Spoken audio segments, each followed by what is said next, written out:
Welcome to the holiday season celebrations. The holidays are a time of connection, celebration, and yes, plenty of food. For families, these meals are inspired by traditions, emotions, and cultural pride. But they can also bring anxiety about weight gain, blood sugar spikes, or digestive discomfort. As a clinical dietitian, I want to help you enjoy every bite without fear. Nutrition isn't about restriction, it's about strategy. When we understand how our bodies respond to certain foods, timing, and emotional cues, we can make choices that honor both our health and our heritage. This presentation is designed to empower you with practical tools, not guilt trips. This video will help you navigate the season with confidence. So let's explore how to balance indulgence and intention so that your holidays are joyful, nourishing, and free from regret.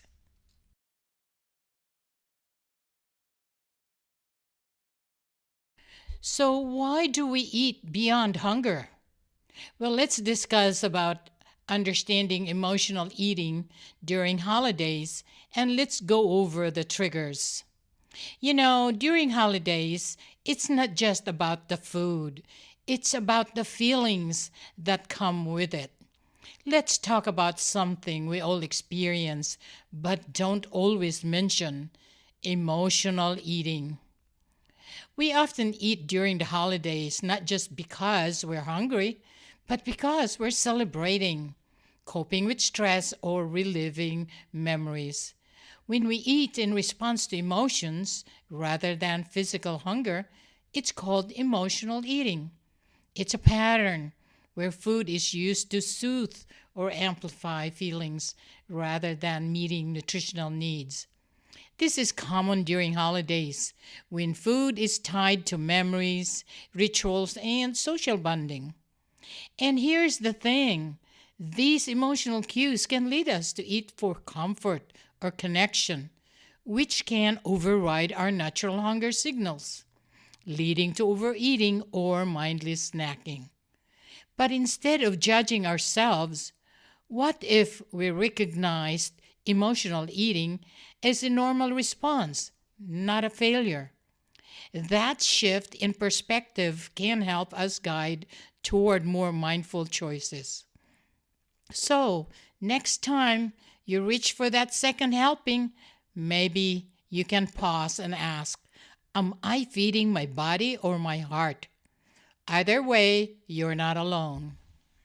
So, how do emotions influence appetite hormones?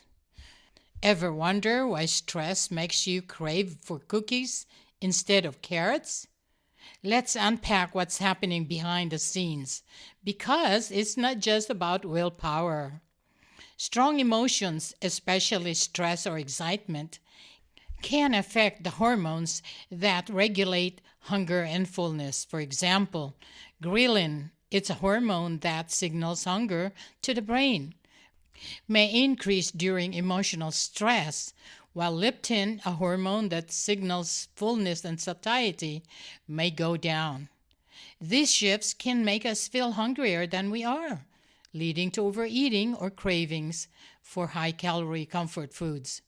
It's not a lack of willpower, it's a biological response to emotional stimuli. And here's where it gets encouraging. Clinicians like me can use this understanding to educate patients gently. When we explain how hormones respond to stress or celebration, we empower people to make choices with awareness rather than self blame. So, next time your emotions hijack your appetite, remember your body's just trying to keep up. Let's handle it with grace. So, how about building awareness before the first bite? Let's slow down for a moment because sometimes the most powerful nutrition tool is not in your pantry. Let's take a moment to check in before we eat. Before we take that first bite, try asking yourself, am I really hungry or am I seeking for comfort? That simple question can be a game changer. It helps you reconnect with true hunger, not just habit or emotion. This is the heart of mindful eating practice that encourages awareness of physical hunger cues, emotional triggers, and the sensory experience of food. Here's a fun fact. Studies show it takes about 20 minutes for your brain to register fullness. That means slowing down can actually help you feel satisfied with less food and more joy. Mindful eating doesn't mean restriction, it means presence. It's about savoring the texture of roasted garlic, the warmth of a holiday stew, or the crunch of a fresh apple. It allows us to enjoy food more fully while making choices that support both physical and nutritional health. And here's the beauty of it. When we eat with awareness, we turn meals into moments. We nourish not just our bodies, but our stories, our memories, and our sense of self.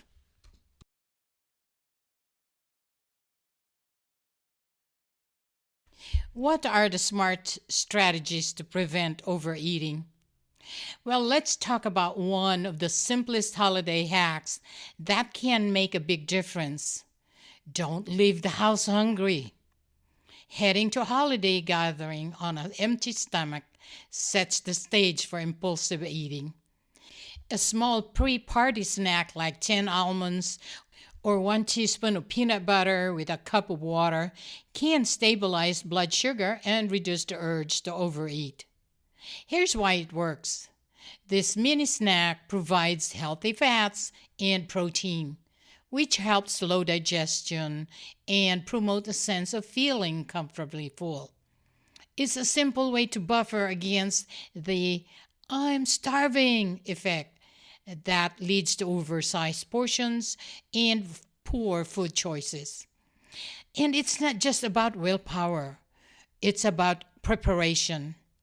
Clinicians can recommend this as a preventive strategy, especially for patients with diabetes, GI sensitivities, or emotional eating patterns. It's a gentle but proactive tool that respects both physiology and behavior. Think of it as your nutritional seatbelt, just a little way to stay connected to your body before the meal. Let's keep building your toolkit for joyful, balanced eating because the holidays should nourish both body and spirit. Here's a surprising strategy. Your outfit can help you eat more mindfully. Wearing slightly fitted clothing, not tight, but not overly loose, can help you stay aware to fullness signals. When your clothes gently signal that you're full, like a waistband that doesn't stretch endlessly, it's easier to stop eating before discomfort sets in. This isn't about body image, it's about body awareness. Loose clothing can mask internal cues, while fitted attire encourages mindful pacing. It's a subtle but powerful behavior cue. Think of it as a self-care. Dress to honor your body signals. This tip is especially helpful for those working on portion control or healing their relationship with food. Here's a plate smart move. Begin with the veggies. Vegetables provide bulk, slow digestion, and help regulate blood sugar. They are the foundation for a balanced plate and support satiety without excess calories. Holiday tables are full of tempting dishes. Instead of piling your plate high, try small servings of everything you love, with extra space devoted to vegetables that are not drenched in cheese or gravy. This approach allows you to enjoy variety without overwhelming your digestion. Vegetables offer fiber, antioxidants, and volume, helping you feel satisfied without the excess calories or sodium. Dietitians like me often teach this as a visual plate strategy. Half the plate for veggies, 1/4 for protein, and 1/4 for indulgent favorites. It's flexible, culturally inclusive, and easy to remember. Add lean protein for stability. Protein is your plate's anchor. It helps preserve muscles, reduces cravings, and slow down the absorption of carbohydrates. That means steady blood sugar control and fewer energy crashes. Think of lean protein like turkey, tofu, beans, or grilled fish as your stabilizer. It keeps your appetite grounded and your energy steady. You don't need to skip traditional dishes. Just layer them with intention. Place your cultural favorites after your fiber and protein. This arrangement helps you and your body handle indulgent foods more gracefully. It's not about restriction, it's about rhythm. When you honor your heritage and your physiology, every bite becomes a celebration of both.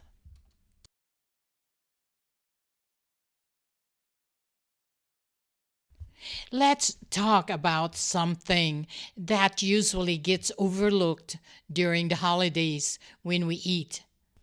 During the holidays, spacing meals can help reduce digestive strain and support blood sugar control.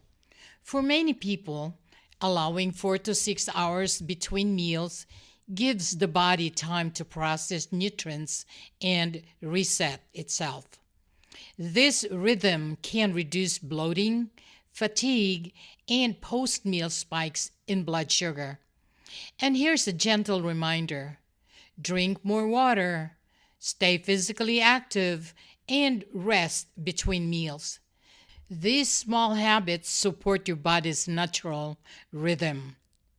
For those without diabetes, spacing meals between 12 to 16 hours apart is called intermittent fasting, which can improve insulin sensitivity, reduce inflammation, and support gut health, especially during high-calorie seasons.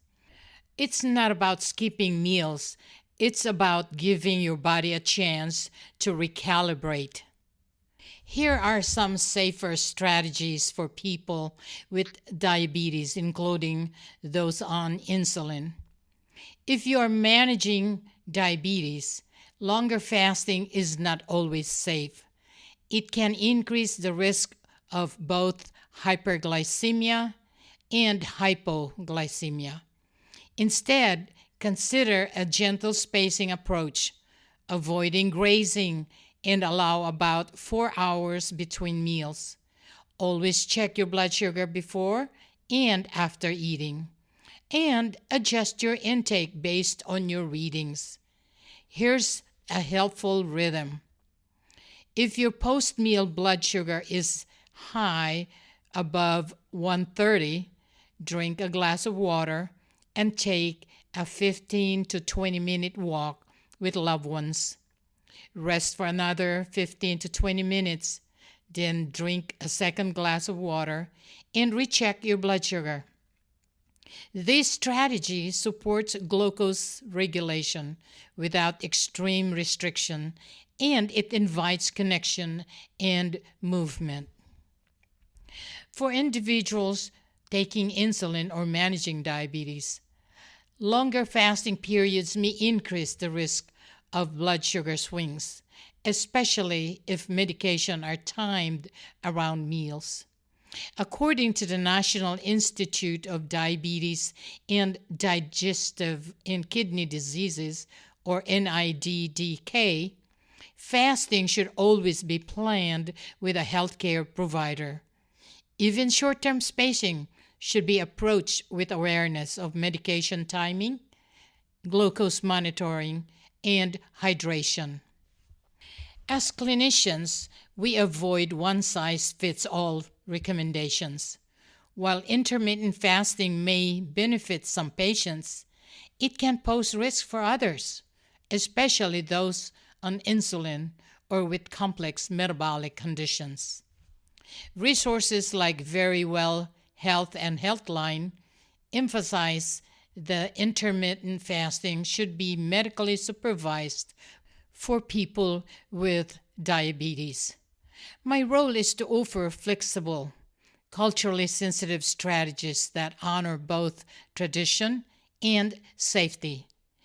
Meal spacing can be a helpful tool, but only when it's personalized, monitored, and based on medical guidance.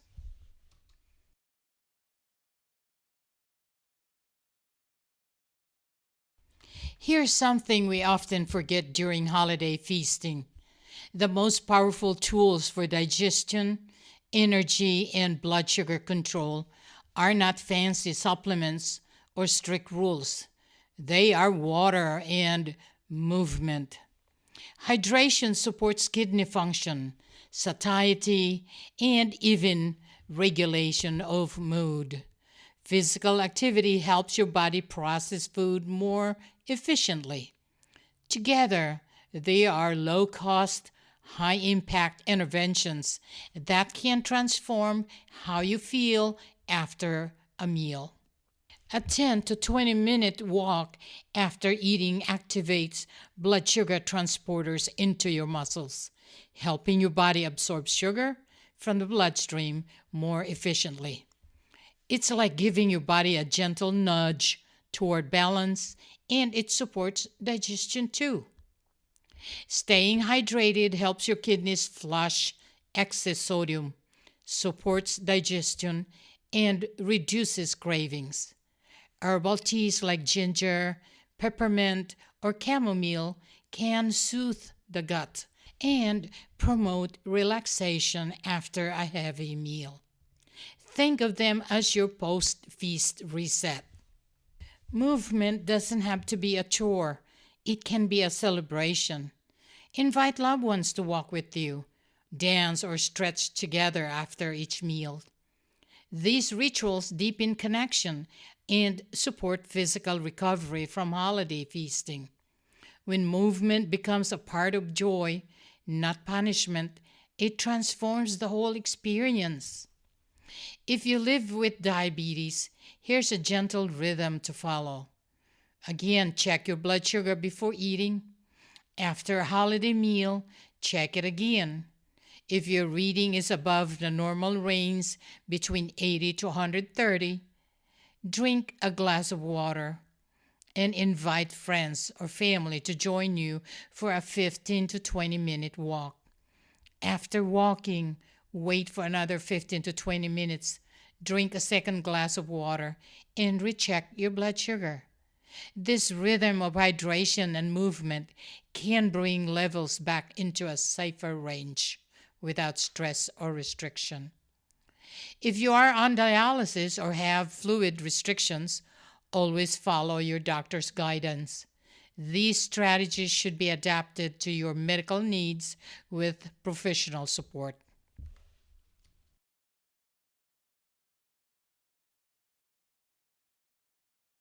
Let's talk about the quiet troublemakers on the holiday table.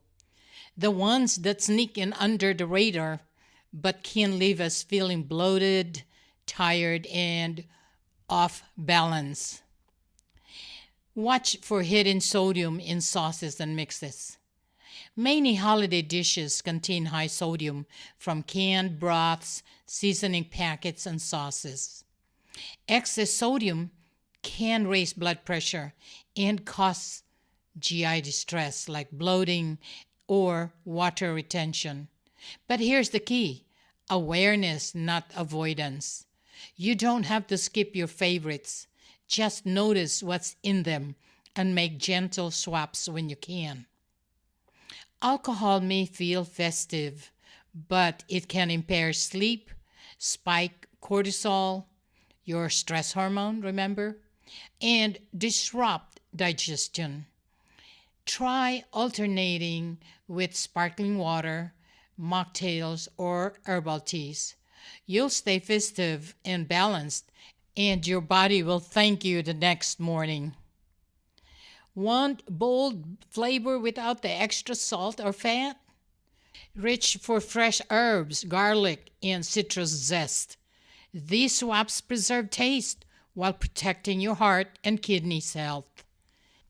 Plus, They add a vibrant and aromatic touch that makes any dish feel gourmet. When it comes to heart health, sodium is one of those quiet culprits we keep a close eye on, especially in patients with cardiovascular risks. But here's the good news: protecting your health doesn't mean sacrificing joy. I often recommend a simple, empowering strategy: swap and savor. Choose low sodium versions of sauces, alternate alcohol with sparkling water, and use herbs to enhance flavor. These small shifts aren't about restriction, they are about intention. With just a few mindful swaps, you can preserve the richness of tradition while giving your body the care it deserves. It's about celebrating with flavor and wisdom.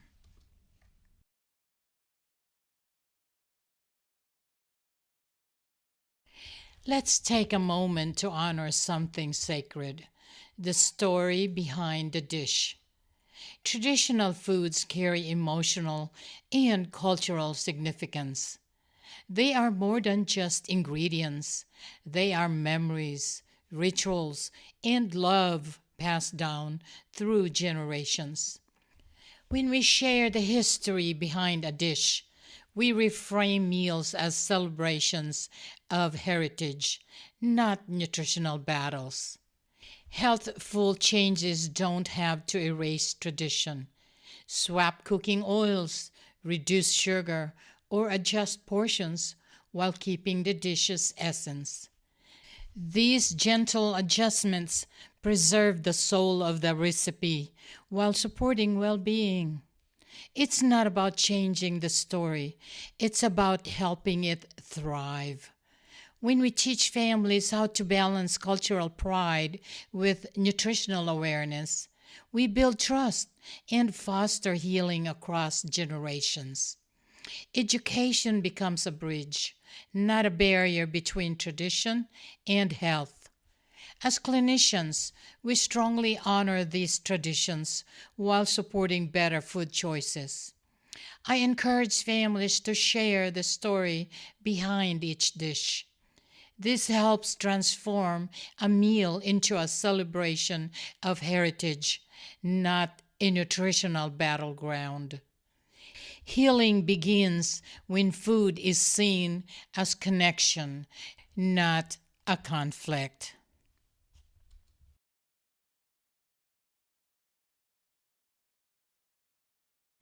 Let's end with a reminder that's easy to forget in the swirl of holiday noise. Nutrition is about joy, not judgment. The holidays are time to celebrate, not restrict. With the right tools and understanding, you can enjoy every bite and still protect your health. It's not about perfection, it's about presence. This season is an opportunity to teach resilience, reduce shame, and build trust. Nutrition is not just science, it's storytelling, psychology, and love. When we lead with compassion, we help others reclaim their relationship with food. Let your plate reflect both wisdom and joy. Let this season nourish your body, your heritage, and your heart. As you prepare your holiday table, remember you deserve to feast without fear.